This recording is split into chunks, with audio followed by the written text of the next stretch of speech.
মানুষ কতটা বেকুব হলে এই ধরনের কথা বলতে পারে যে আমরা ভালো খেলেছি, আমাদের সোনার ছেলেরা খুব ভালো খেলেছে, এটাই আমাদের সফল বিশ্বকাপ।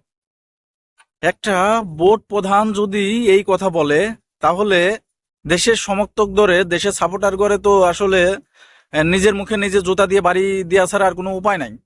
কারণ একজন বোর্ড প্রধান যে কিনা আরো বেশি রিয়াক্ট দেখাবে, যে কিনা মানে রাগান্বিত অবস্থায় থাকবে, ক্রিকেটারদের যে অবস্থা, ক্রিকেটার যে মন মানসিকতা, সে সেখান থেকে সরে এসে এমন একটা ভান করলো যে আমরা বিশ্বকাপ জয় করে নিয়ে এসেছি। কারণ আমাদের তো বিশ্বকাপ জয় করা সম্ভব না, আমরা একটা প্লাস্টিকের কাপ জয় করে নিয়ে এসেছি, একটা বদনা নিয়ে চলে এসেছি।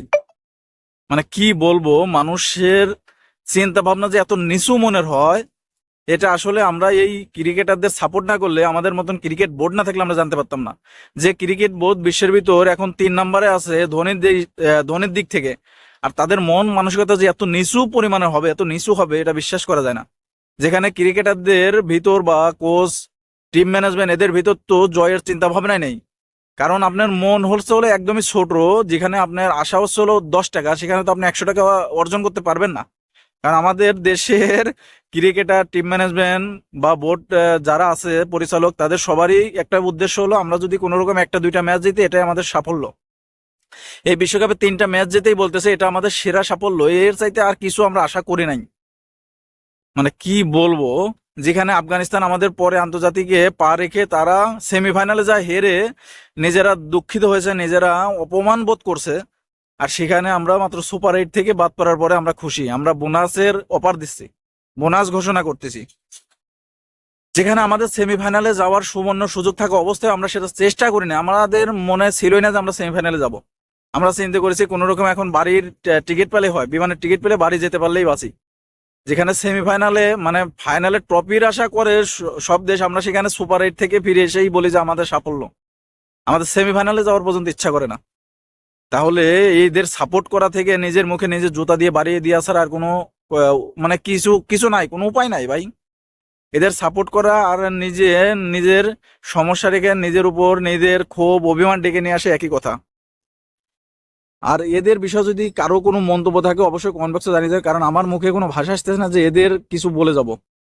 মানে কি বলবেন, যে যে দেশের ক্রিকেট এত বছর ধরে খেলতেছে, তাদের কোনো ট্রফি নাই, তাদের কোনো সাফল্য নাই, তারা বলতেছে নাকি যে আমরা সেরা সাফল্য অর্জন করেছি। আপনি যে সেমিফাইনালে যেতে পারলেন না, আপনার শেষ মানে যেতে পারা তো দূরের কথা, আপনার চেষ্টাই করলেন না, সেমিফাইনালে যাওয়ার ইচ্ছাই পোষণ করলেন না। যেখানে সুবর্ণ সুযোগ ছিল, মাত্র 115 রান লাগে। অন্য অন্য যে কোনো নামিবিয়া, উগান্ডা, যে কোনো দেশ হলে এটা চেষ্টা করতো, যুক্তরাষ্ট্র বলেন, কিন্তু আমরা সেটা চেষ্টাই করিনি, তারপর আমরা সেরা সাফল্য অর্জন করেছি। মানে এর চাইতে দুঃখজনক আর কিছু হতে পারে না। আপনি যদি পরবর্তীতে আরো 50টা টি-20 ম্যাচ জেতেন, 5টা সিরিজ জেতেন, 50টা ওয়ানডে ম্যাচ জেতেন, 5টা টেস্ট জেতেন, তারপরেও তো এই আক্ষেপ আপনাদের কখনো ঘুষবে না যে আমরা সেমিফাইনালে যেতে পারলাম না, একটা বিশ্বকাপের সেমিফাইনালে উঠতে পারলাম না। মানে এর চাইতে মানে নিম্ন মন মানসিকতার ক্রিকেটাররা, টিম ম্যানেজমেন্ট, কোচ বা বোর্ড যে বলেন না, বোর্ডের পরিচালকরা, তারা নাই, মনে হয় পৃথিবীর কোথাও নাই। আর এখন যে মানে কি বলবো, এখন যে অবস্থা হয়েছে দেশে, ক্রিকেটাররা, অনেক ক্রিকেটার তো সংবাদ সম্মেলন আসতেই চাচ্ছে না, সেখানে তাসকিনকে পাঠিয়ে দেওয়া হয়েছে।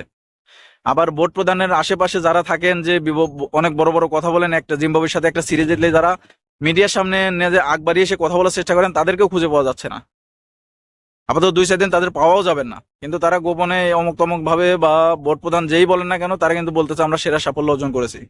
সি সি সি, এর চাইতে দুঃখজনক আর কোনো বিষয় হতে পারে না। সবাই কমেন্ট বক্সে আপনাদের নিজেদের মন্তব্য জানিয়ে যাবেন। সবাই ভালো থাকবেন। আল্লাহ হাফেজ।